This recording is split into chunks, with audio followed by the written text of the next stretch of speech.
una delle corse più interessanti del pomeriggio bolognese, questa che vede al via la record della generazione Cashbank BG 1.12 e 2. Lo schieramento sono 5 al via dopo il ritiro di Crux Etoile, Coco Bella, Caroline Francis, Cashbank BG, Cobalto di No, Capitan Cash LP, macchina che accelera. Partiti in questo momento con l'errore di Capitan Cash quando era partito svelto. Numero Così 5, Capitan subito Cash leader, LP, squalificato. Capitan Cash.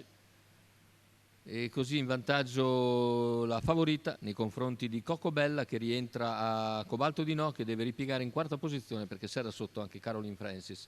Peccato l'errore di Capitan Cash, che ora insegue a un'ottantina di metri, è stato squalificato però.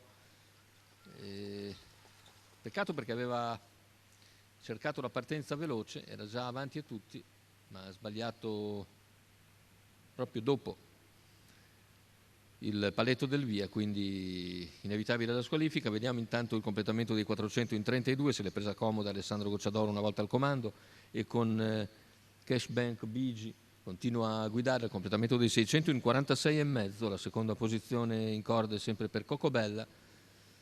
Il quartetto procede in fila indiana in identica situazione con Caroline Francis, che precede a sua volta Cobalto di No.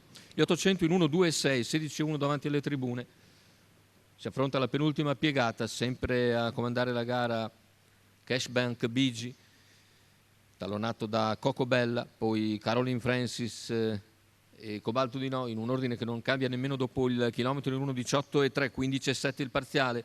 Gradualmente comincia ad accelerare la record della generazione, a 500 dalla conclusione, comunque deve ancora operare l'allungo e arriva così al paletto dei 400 conclusivi con un parziale in 14,9. A questo punto esce Caroline Francis con decisione, va a cercare di impegnare Cashbank BG a 300 dal palo, metà della curva finale superata, con Caroline che insiste all'esterno di Cashbank, che allunga in scioltezza comunque 14,5 il parziale. Ci prova ancora Caroline, ma Cashbank replica. Caroline comunque insidiosa, Cashbank però controlla, e anzi Alessandro non muove neppure le mani, vince facile nei confronti di Caroline Francis. 1,16, 28,7 a chiudere, 14,2 la retta d'arrivo, e quarta vittoria a seguire per Cashbank BG, questa allieva di Alessandro Gocciadoro, sicuramente una delle più interessanti della scuderia giallorossa. Percorso di testa vincente, Caroline Francis corre bene, in progresso, fa suo il secondo posto, c'è una bella chiusa in 28,7 dopo un primo chilometro davvero molto tranquillo. Terzo posto per Coco Bella.